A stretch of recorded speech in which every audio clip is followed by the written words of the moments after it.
Hello students, now in this video we will discuss about the laws of conservation of linear momentum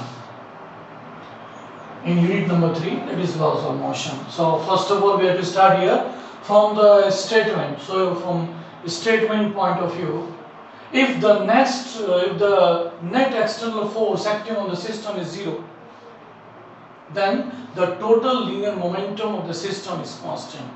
So it is a statement of the law of conservation of linear momentum. So we have to write mathematically. So according to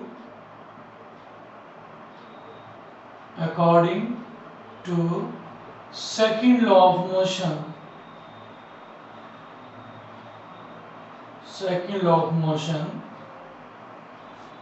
the force acting on a system is always equal to the rate of change of linear momentum, means F vector equal to dp over dt vector. Now in the statement it is written net external force acting on the system is 0.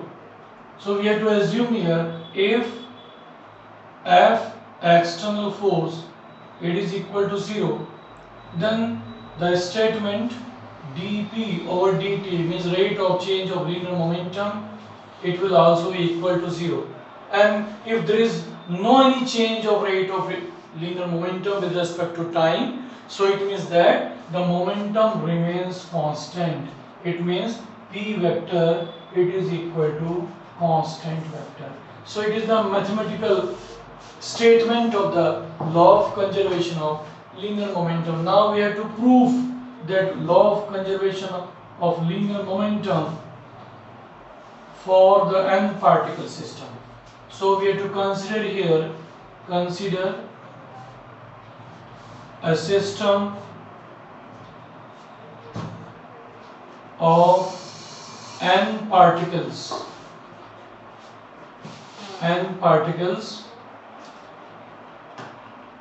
Let P1 vector, P2 vector, P3 vector and so on, Pn vector means P1, P2, P3 and so on. These are the linear momentum of the particles. Then the total momentum of the system,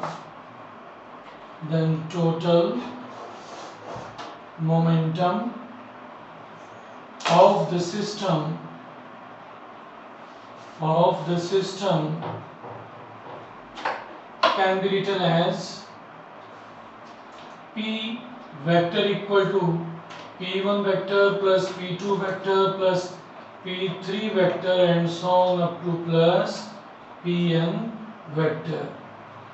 So total linear momentum means the vector sum of the momentum of the individual particles, it is always equal to the total linear momentum. Now it is equation number 1.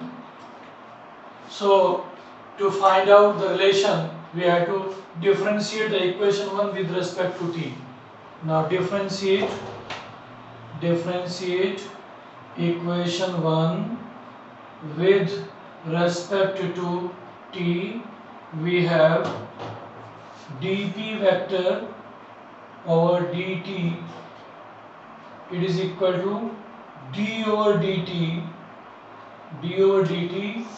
of the P1 plus P2 plus P3 and so on up to plus Pn vector plus up to Pn vector.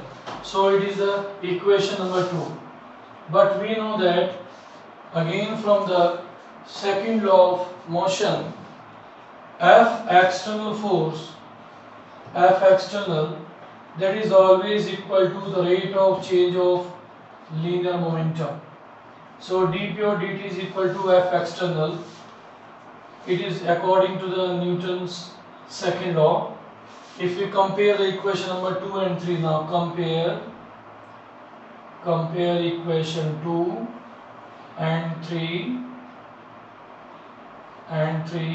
we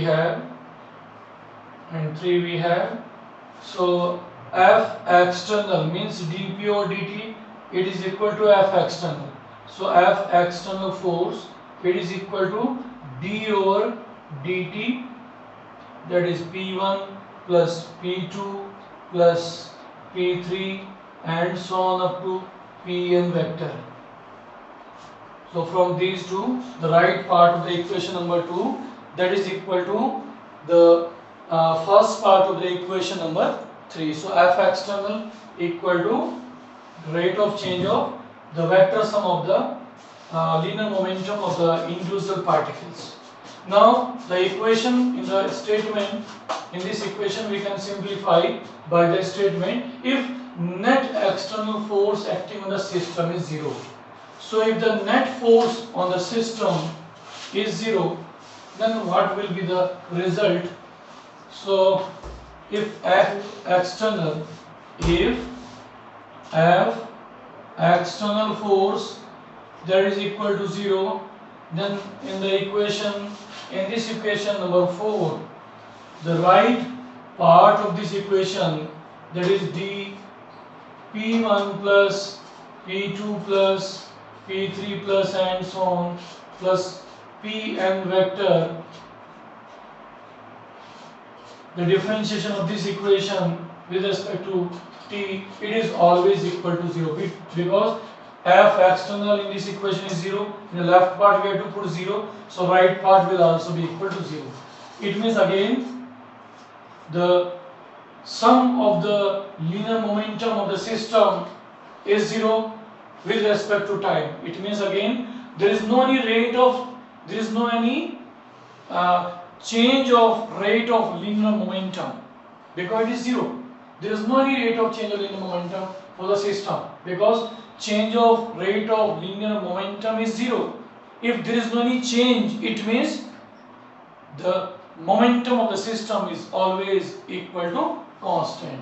So from that equation we have to write here the P1 vector plus P2 vector plus P3 vector and so on up to Pn vector, that will be equal to constant. So from this last statement we can say that if we have to take one particle or maybe taking the n particle, the linear momentum of the system is always conserved. So it is true, that statement is true for the single particle, maybe for the more than one particle of the system, maybe up to the n particles. So it is constant for the n particles also. So the statement is verified. Hence the laws of conservation of linear momentum is proved. So it is proved. So in this video we have discussed here about the laws of conservation of linear momentum and its proof for the n particle system. Okay, now I hope that you have to understand that statement and the mathematical part, and thank you very much. The next part we have to see in the next video.